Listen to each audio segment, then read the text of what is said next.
There we go. Now you can hear me. Good morning, everybody. Welcome to Topic Tuesday. Those were incredible words from the late Supreme Court Justice Ruth Bader Ginsburg.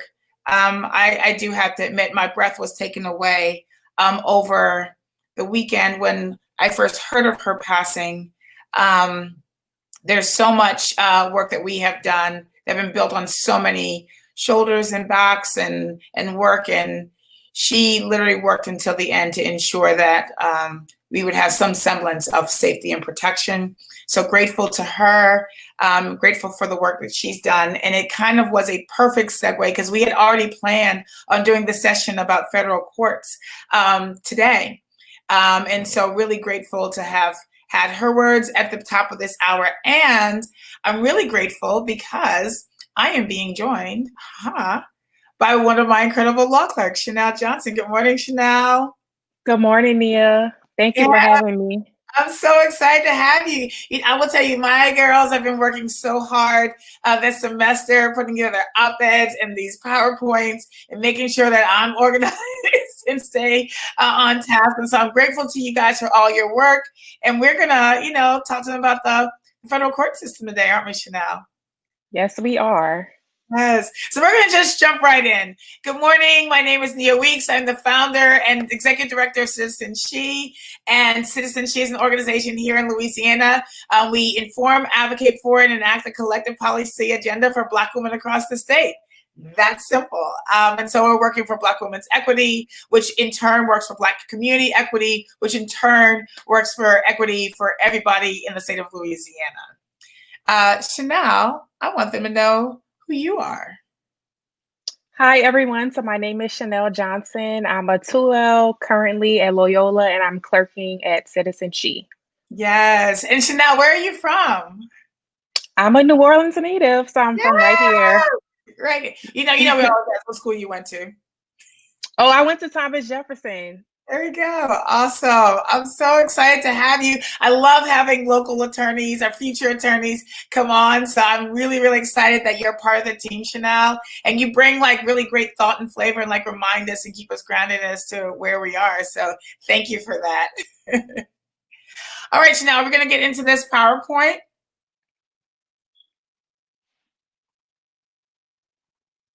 Here we go. Did you know that the president has the power to appoint ambassadors, cabinet officers, and federal judges, subject to confirmation by a majority vote of the Senate? Did you know that upper-level executive branch officials are appointed solely at the discretion of the president or department head, but without Senate review? Did you also know that federal judges can hear cases about anything to do with civil liberties and rights, including cases about race, reproductive justice, equal pay, employment discrimination, environmental protection, healthcare protection, LGBTQIA rights, immigrant justice, educational equity, and age discrimination? The power to appoint federal judges allows the president to place persons who agree with the president's view on law and the role of the judicial system on the federal bench for lifelong terms. You see, a president is limited to serving 8 years. However, a federal judge may serve for decades.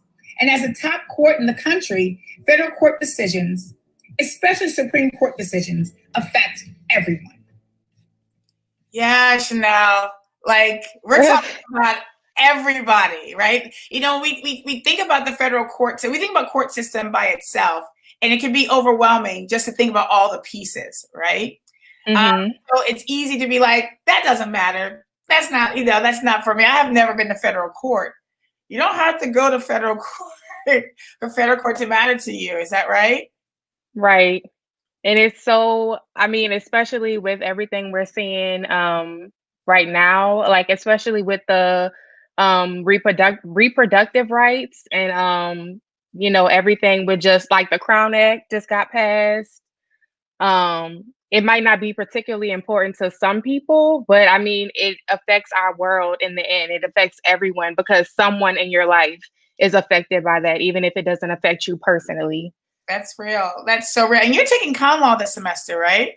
Yeah, so it's a big thing. It is a big thing. And there are moments that you get surprised, like you're like, I didn't realize that was a Supreme Court decision, and that's why we move or react or interact the way we do.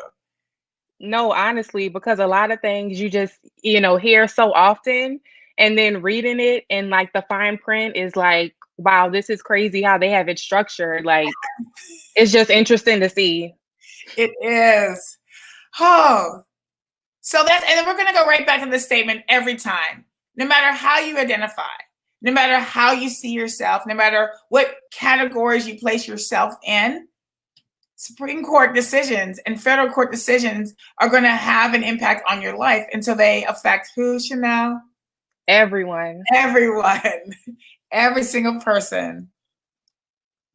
So I want to talk a little bit about the difference between the federal court and state court, because they're different. They work side by side, but we're talking specifically about federal court. So I do want to give us a little bit of insight on what the difference is between state and federal court. And apart from the state government. Here, we'll start that Since from the beginning. colonies got together and declared independence from Britain, the state governments have had an interesting relationship. In fact, until the Constitution was agreed upon, there was a lot of fighting over just how much of this independence that these states had just fought for would have to be given up to the new federal government they were creating. The structure they came up with is 2-in-1, an overlapping system where each state had its own government, and the new country had one as well. Separate and apart from the state governments, we call that government the federal government. And by government, we mean all three branches, the executive, the legislative, and of course, the judicial, which are the court systems. So each state has its own laws and its own courts, and the federal government has its own laws and courts. And just to make it extra complicated, either court, state or federal, can enforce the laws made by the other. It can be confusing because sometimes the federal courthouse is right across the street from the state courthouse. Which one is the right one for you? The answer depends on the court's jurisdiction. Jurisdiction is the court's power to hear certain kinds of cases. The rule of thumb is that state courts have the broadest jurisdiction. It may be the opposite of what you would guess, but the state courts have the power to hear a much bigger variety of cases than federal courts. So the majority of ordinary cases are most likely to be tried in state court. State courts handle about 30 times the cases the federal court does every year, which works out to around 90% of the total caseload. But federal court will take over in special situations. For example, federal courts have jurisdiction over cases where the United States is involved as a party, and cases involving direct violations of the U.S. Constitution or federal statutes. This is called federal question jurisdiction. Federal courts can also hear cases between people from different states if it's for an amount over $75,000. This is called diversity jurisdiction. Federal jurisdiction also covers cases dealing with bankruptcy, patenting, copywriting, or maritime law. That's the ocean. However, if a state law violates a federal law or the Constitution, this can be argued in state court. But it's important to remember that federal and state court work side by side, and one is not superior to the other. Each recognizes the other's potential jurisdiction over a case. Whether you're going to court locally or dealing with the big guys, Legal U is there to help you prepare for it all. Okay, that was our quick, difference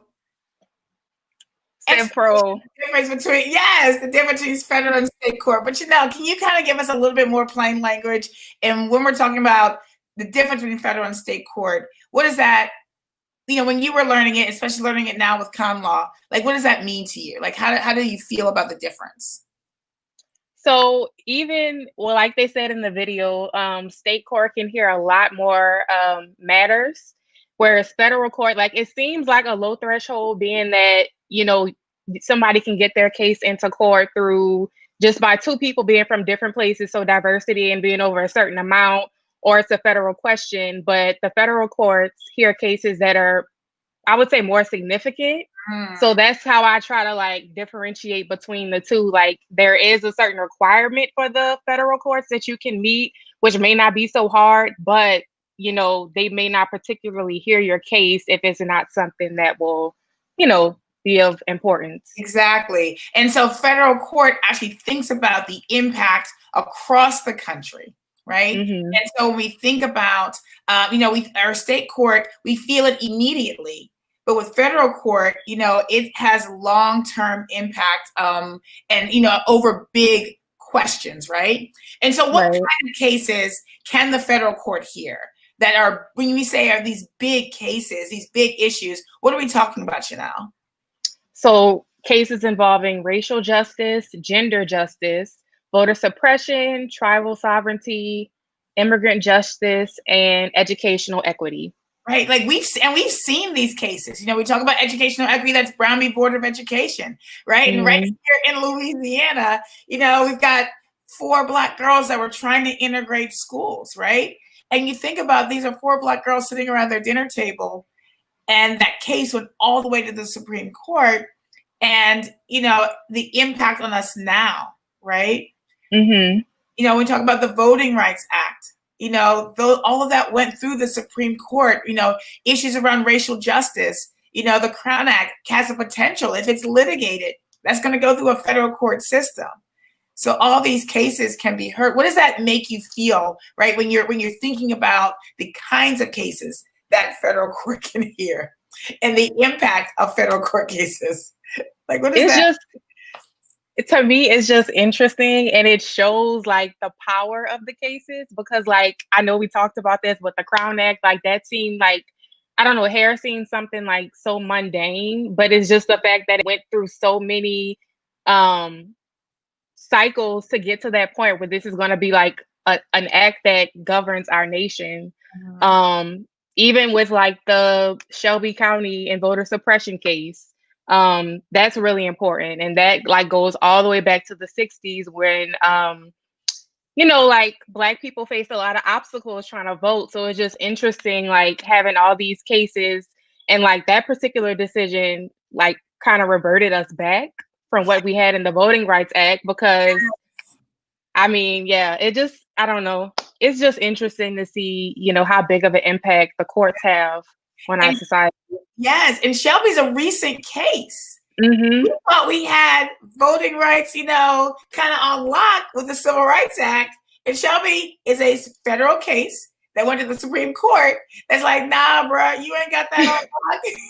Right. We're going to trash all of those voter suppression issues and give you some more. And now we're actually fighting voter suppression on a daily basis because of that Supreme Court decision that happened just a few years ago. Right. And it's important now more than ever for us to not have those barriers, especially in this election, because it's so vital for us all to get out and vote and have the access to do so. Absolutely. Whew. So how many judges are we talking about? You and I were like melding through numbers this morning and last night, making sure we give them the right numbers. But this is a lot of judges, right? Mm-hmm. That need to be appointed to the federal court, right? How many judges are out there, Chanel, that can make these decisions over our lives? So we talk about the Supreme Court all the time. And we know this, but there's a whole process to get to the Supreme Court, right? How many judges are we talking about? So we have 870 authorized Article 3 judgeships, 9 on the Supreme Court, 673 in the district courts, 179 in the courts of appeals, and 9 in the Court of International Trade. Right. And we're going to get into this a little bit more, but the district court, Chanel, 673 judges, right? And when we were talking about getting into federal court, that's the first step. If you're going to be heard in federal court, you're going to be heard in the district court first, right? Right. That's a lot of judges. It really is. Judges, right? That's a lot of people. And we're going to talk about how they get there, but we're talking about a lot of, potential decisions that can be made about our lives. And very few of them hit the Supreme Court or even the Court of Appeals. So those district courts, it's the first area of remedy, and it's a lot. It's a lot of them. So, no, go ahead. Oh, no, I was just saying, like, what we were saying before is just like the first step, because you have to go through this, long process to even get your case decided. So. Exactly. All right, but what are the perks? You know what I'm saying? There's a lot of judges, But why would they do this? Why are they signing up? So Article 3 states that these judges hold their office during good behavior. So that means they have a lifetime appointment except under very limited circumstances. So in plain security, like if I had that kind of job, if I could take a job and be like, you good for the rest of your life unless you do something like shady, like real shady. And we know the shady threshold now is gotten higher. Yeah. So what is like Article 3, you know, say we talk about Article 3, and that's what the Constitution says, you know, and those are the words of the Constitution. But what does that really mean in like real language? So that just means they get to stay there for life unless they do something really foul or horrible. They got to do something real stank. Like, yeah. and like when I tell you how stank, there's never been a judge removed. All those judges over the entire time frame that this country has been, you know, in existence, and not one has been removed by impeachment. Not one has done something so foul that we can get them out, right? And so the reality is once they're confirmed, like history tells us what, Chanel? That's it. That's it. Once they're there, you know, and that's a really heavy burden to kind of think about as a citizen, right? Because so many decisions about our lives are going to be made by people with lifetime appointments that can only be removed if they do something extra foul. And the things that we think of that are foul, right? The things that we intrinsically feel that's just wrong. Does court always see that? You know, does court always? Absolutely not, which is why, you know, no one has ever been removed. That's why. So let's talk about the process of getting on this bench. How these 870 people get here. You know, of course, you know, I got to let the ad play real quick.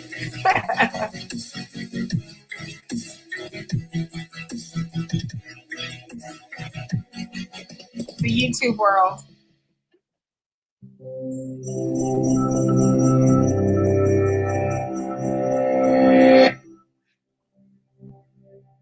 There's a job out there with a great deal of power, pay, prestige, and near perfect job security. And there's only one way to be hired: get appointed to the U.S. Supreme Court. If you want to become a justice on the Supreme Court, the highest federal court in the United States, 3 things have to happen. You have to be nominated by the President of the United States. Your nomination needs to be approved by the Senate. And finally, the President must formally appoint you to the court.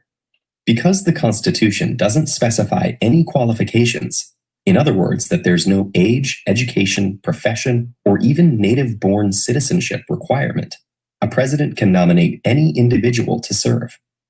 So far, 6 justices have been foreign-born.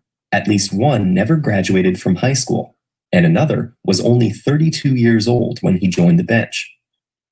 Most presidents nominate individuals who broadly share their ideological view. So a president with a liberal ideology will tend to appoint liberals to the court. Of course, a justice's leanings are not always so predictable. For example, when President Eisenhower, a Republican, nominated Earl Warren for Chief Justice, Eisenhower expected him to make conservative decisions. Instead, Warren's judgments have gone down as some of the most liberal in the court's history. Eisenhower later remarked on that appointment as the biggest damn fool mistake he ever made. Many other factors come up for consideration as well, including experience, personal loyalties, ethnicity, and gender.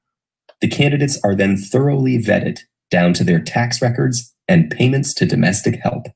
Once the president interviews the candidate and makes a formal nomination announcement, the Senate leadership traditionally turns the nomination over to hearings by the Senate Judiciary Committee. Depending on the contentiousness of the choice, that can stretch over many days.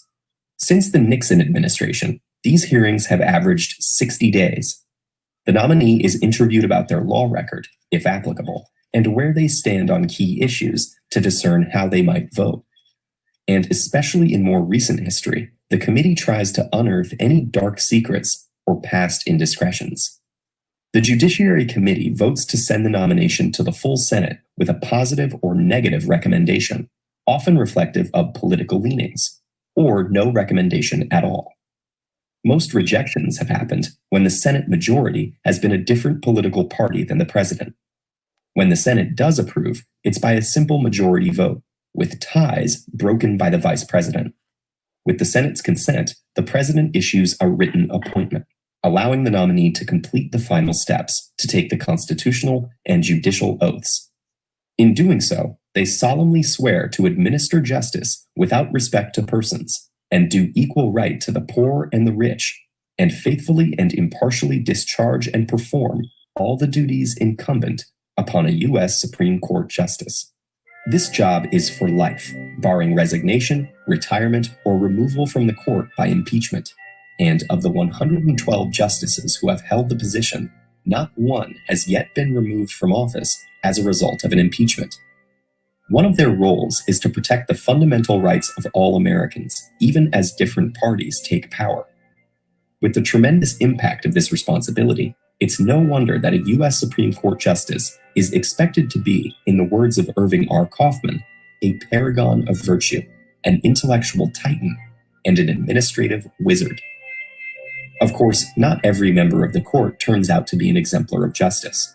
Each leaves behind a legacy of decisions and opinions to be debated and dissected by the ultimate judges, time and history. I love that part when they talk about the ultimate judges being time and history, because that's like the challenger when it comes to Supreme Court decisions. And the reality is because the Constitution is fluid, because our system is fluid, decisions made decades ago can actually be reversed, today or tomorrow. And so that's part of the reason why the work never stops, Chanel. Honestly, we have to continue to get out there and, really be the change we want to see. Because, especially with, never mind. But, we're going through a lot right now in the country. So I will just say that. And we have to really try to go out there and make positive change. Yeah, we do. And hold fast. If we make any change we make, it's not like, whoo, child, we're chilling. No, we gotta keep going. And so these are the steps, and these are the steps that we are actually, thinking about now with the passing of Justice Ginsburg. What are the steps once the vacancy is announced? Okay, so for the nomination process, first the president nominates the candidate. Second, and sorry, I don't even. But like when we talk about that nomination process, who are they nominating? Are they going to nominate me, Chanel? They're gonna make me. The president is gonna nominate whoever aligns with his values and ideals. So conservative president, probably conservative nominee. Yeah. So we kind of have to think about that when we're voting for the president, because the people that he chooses, and not just the Supreme Court, but all federal courts, all 870 court vacancies that are potentially there, has the ability to appoint judges that reflect the president's belief on how people should move in this world. Is that right? Right. Okay, so then we got another check. What's it? So okay, he nominated, not me, but he nominated somebody. Then what does he do? What happens? So the Senate Judiciary Committee evaluates the nominee. And how do they do that? What does that look like? I'm guessing that they would just look at whether this candidate aligns with what they personally believe as a party. And and their constituents believe, right? How they want it. So they'll ask a bunch of questions, go through the record, they do all kinds of stuff. That's what we get to see. That's the juice we get to see on C-SPAN. We're watching, the Senate hearings. And I'll say we watch the Supreme Court hearings because we recognize that. But a bunch of other, this happens with all federal judges. So this is not a process just for the Supreme Court judges. This is for all federal judges have to go through this process. And so they get in question too. I want to hear some of that. I want to know what the judges in our district, we're in the 5th Circuit here in Louisiana. I want to know what them judges think, how they feel, how they see me, what their record is, so we should pay attention to that as well, I think. What do you think? I do too. It's definitely important to see, the judges that are actually sitting, what their beliefs are. Yeah, I agree. And then what happens? So okay, committee evaluates, and then they're like, okay, this person is dope or not dope. But how do we know if they think they dope or not dope? I believe it's a blue slip that they give an approval, or they disapprove of it. Yeah. And that's the report. Yep, there we go. Yay and nay. Yes, no, maybe so. I don't care. But they give a report on that judge based on what they've heard that judge say and the record and all of that. And then what's the final step? Then the Senate confirms the vote. Yep. And then they get sworn in. And then once they sworn in, what do we say, Chanel? How long they get to stay there? Forever. Forever. That is their job for life. And so what are the recent trends by, we talked about, the president picks justices that have aligns with their ideas, right? And so we've had some recent trends in the judges that have been appointed by this administration, right? And so we have noticed that we know that the amount of time, when we say lifetime appointments, all the judges that have been nominated and confirmed by this administration are giving us 2,600 years of combined judicial service. That's a long time. That's a lot of years. Yes. That's a lot of years. And that's over the last 4 years of who he's nominated. And we've also noticed trends in the way that they've ruled. Right. And so this is coming from the way those judges have ruled on cases that have come before them. And how have they ruled, Chanel? So anti-LGBTQIA, they oppose reproductive freedom, defend voter suppression, threaten tribal sovereignty, oppose immigrant justice, and defend anti-educational equity programs. Yeah.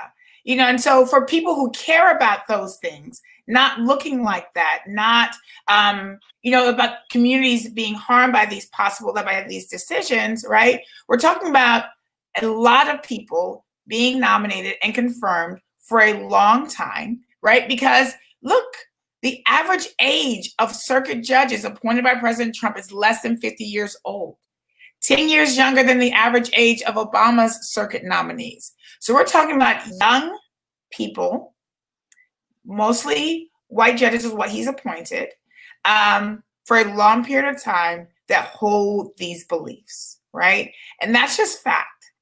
That's just fact. That is the decisions that they've made and what they've come up with.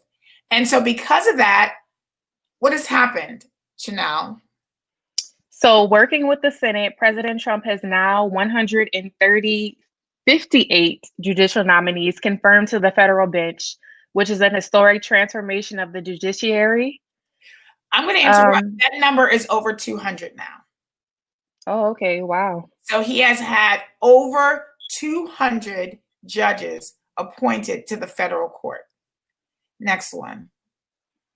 President Trump has nominated and confirmed 2 Supreme Court justices, 44 circuit court judges, and 112 district court judges. Yeah, we've never seen this before. He came in and there were so many vacancies because they kept blocking Obama's nominations that he came in with this windfall of being able to nominate and appoint he's at 200 in 4 years, 2 Supreme Court justices, right? Like the legacy of his ideology is going to last for a very long time. What did we say? 2,600 years of service in this area. Where are we now with the number of active judges? So ultimately, 1 out of every 4 active judges on the United States Courts of Appeals has been appointed by President Trump. That's a lot. That's a lot. That's a lot, and there are still some judges that, from other presidents, from Obama, from Clinton, from Bush, still serving because they have lifetime appointments. But because he had so many vacancies, because he was able to appoint so many, 1 out of every 4 judges that hear your case are appointed by this administration. And we're clear, as we showed before, that they hold certain viewpoints and they are of a certain age and a certain demographic. And all that is just fact on where this administration has moved in comparison to other administrations. So, okay, I don't want people feeling like so depressed, like I can't do nothing about like 200. Like, what is this? Why are y'all telling us all this? What can people do if they don't, this is not what we like. This is not what we want. So we can send in letters of concerns, opposition, or support regarding a nomination. But that is lobbying. So if you Yes. are part of an organization that does not allow lobbying, you cannot do this under your organization's spearhead. You can do it as an individual if as an individual you're allowed to lobby. But you may not do it if you have a 501c3 organization. You can't do these particular actions as of writing a letter. And what's the other one that's lobbying, Chanel? Making calls of concern, opposition, or support. Right. Is also lobbying. Yep. If you actually say, I support this judge, I don't support this judge, I want you to vote against. If you tell your senator, your congressperson, whoever, that you don't want this person, you do want this person, those actions are lobbying. And so you can only do them as an individual if you are allowed to lobby. If you have a 501c4 or if you're a party affiliate, you can do this all day. But if you're 501c3, don't y'all do this. Don't y'all do it, but you can do something. And what can you do? You can write op-eds, LTEs, social media posts, and also talk to your senators about concerns you have about a nominee. Mm-hmm. Your senator works for you. Your congressperson works for you. You can pick up that phone and call them anytime and let them know how you feel about anything. Op-eds, LTEs, and social media posts, honey, they work. They listen to me. You know what? One thing that I like to do is when I do a crazy social media post about how I feel, I tag my Congress people in it, right? So I'm like, I know you saw it. I got a record of you seeing it. You tag at so-and-so. So, you can make them hear you, this way. And it's a very strong way. You get a couple hundred of your friends to do this. What the young people do really well, especially with TikTok and Twitter and Instagram, is they'll get a group of their friends and they all have the same message and they blast it out. We're a little older. I'm a little older. How old I am. But we don't do this as well, but we can, right? And so we can get together with our people and be like, this is how we feel, and everyone's going to push the same message the same way. What else can you do, Chanel? Most importantly, we need everybody to get out there and vote. Yes. If you believe in having representation, and it's not going to always be perfect, right? That representation works for you. They're not always like the best choice. But if you care about having at least somebody in there that's not going to drag us back where we were, right? Because we have at least go back. If you care about that stuff, I would vote. I would vote and ensure that I vote for candidates that most closely reflect where I want to see for my people and myself, the future that I want to give my children. That's who I'm voting for, is people who align, and I don't have to convince them that, my people are human and I'm human and I deserve respect and care from jump. What about you, Chanel? What kind of candidates do you vote for?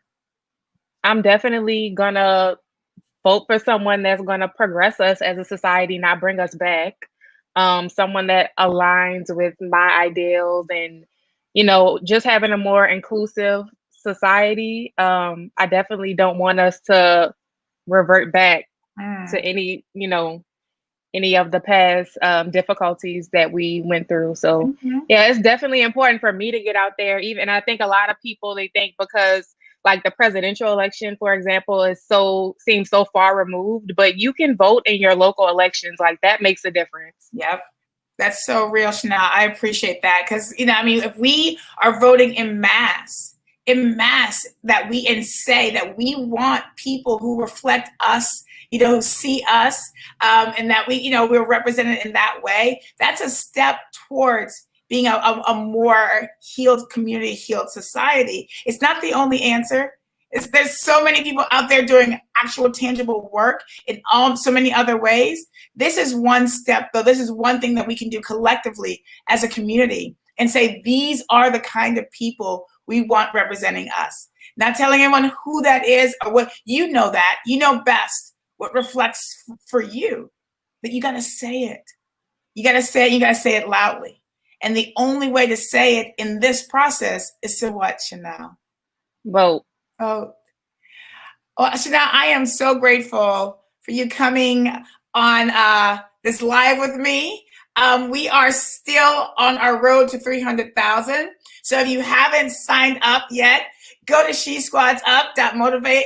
Motivote, I always say that wrong. Motivote.us. Sign up, get your people, get your team, get your prizes. We got some great prizes that are going to be added to the bank. Some great partners coming on board. And so right now, I ordered my Michelle Obama book. I'm ready. I am also ready. But I have my team. My team going to win, just saying flashy. What about you, Chanel? You going to SheSquadsUp.motivote.us? Oh, of course. I love it. But just so you know, my team going to beat your team. So, yeah. I don't know about that. And my team going to look fly doing it, just saying. Thank you so much, Chanel. Thank you to everyone that tuned in to this live. We appreciate you. We have so much more coming your way over this election cycle. So much learning to do, so much beauty to share with you about what it means to be Black in these beautiful bodies that we have. So really, really excited for all the things. Next week is our hair week. Y'all ain't ready for hair week. Black women, their hair week. It's going to be incredible. So stay tuned and we'll see you on the other side. Have a good one. Bye. Thank you.